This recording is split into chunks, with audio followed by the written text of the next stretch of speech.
ഇന്നത്തെ വാഗ്ദത്ത വചനഭാഗം യേശയ്യാ പ്രവാചകന്റെ പുസ്തകം 62-ാം അധ്യായം 6-ാം വാക്യം. ജെറൂസലേമേ, നിന്റെ മതിലുകളിൽ ഞാൻ കാവൽക്കാരെ നിർത്തിയിരിക്കുന്നു.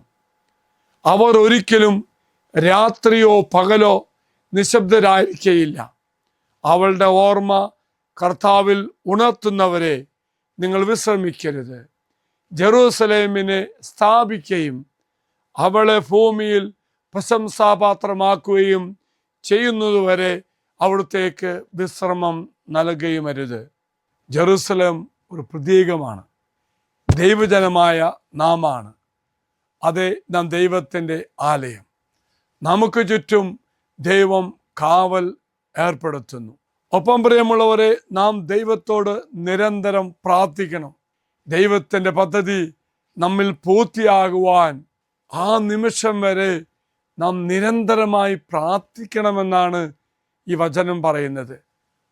ഒപ്പം അചഞ്ചലമായ ദൈവത്തിലുള്ള വിശ്വാസം, ദൈവത്തിൻ്റെ വാഗ്ദത്തം അനുസരിച്ച് ദൈവം എന്നിൽ പ്രവർത്തിക്കുമെന്ന ബോധ്യം. പ്രിയമുള്ളവരെ, ദൈവം എന്നിൽ പ്രവർത്തിക്കുമെന്ന അചഞ്ചലമായ വിശ്വാസത്തിൽ നിന്നുകൊണ്ട് ഇന്നത്തെ ദിവസം നമ്മുടെ എല്ലാ നിയോഗങ്ങളും ഈ വാഗ്ദത്ത പേടകത്തിലേക്ക് നമുക്ക് സമർപ്പിക്കാം.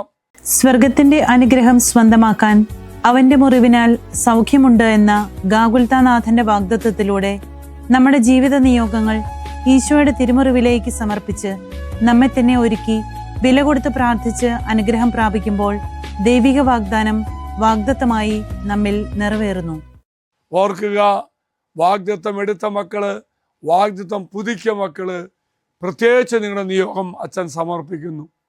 ഇന്ന് ആരെല്ലാം സമർപ്പിക്കുന്നോ, ഈ നിയോഗം അച്ഛൻ ദൈവസന്നിധിയിലേക്ക്, നിത്യാരാധന ചാപ്പലിലേക്ക് സമർപ്പിക്കുകയാണ്. അച്ഛൻ്റെ പൗരോഹിത്യ അധികാരത്താൽ നിങ്ങൾക്ക് വേണ്ടി പ്രാർത്ഥിക്കാം. കർത്താവായ ദൈവമേ, നീ തന്ന പൗരോഹിത്യ അധികാരത്താൽ, സ്വർഗം തന്ന പൗരോഹിത്യ അധികാരത്താൽ ഈ ശുശ്രൂഷ പങ്കെടുത്ത് പ്രാർത്ഥിക്കുന്ന സകല മക്കളുടെ ജീവിതത്തിലേക്കും ദൈവമേ, നീ തന്ന വാഗ്ദാനത്തിന് പൂർത്തീകരണം സംഭവിക്കാൻ വേണ്ടി കർത്താവെ പ്രാർത്ഥിക്കുന്നു. ഈ മക്കളുടെ ദുഃഖവും വേദനയും സർവ്വനിയോഗങ്ങളും സമർപ്പിച്ച് പ്രാർത്ഥിക്കുന്നു.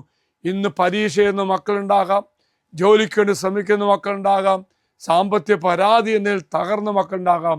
നിങ്ങളുടെ ജീവിതത്തിലേക്കെല്ലാം ദൈവം സമർത്ഥമായി അനുഗ്രഹം ചൊരിയട്ടെ എന്ന് പ്രാർത്ഥിക്കുന്നു. ദൈവം നിങ്ങളെല്ലാവരെയും അനുഗ്രഹിക്കട്ടെ. ഈ ചാനൽ സബ്സ്ക്രൈബ് ചെയ്തും മറ്റുള്ളവർക്ക് ഷെയർ ചെയ്തും നമ്മുടെ കർത്താവിൻ്റെ സുവിശേഷ വേലയിൽ നമുക്കും പങ്കാളികളാകാം.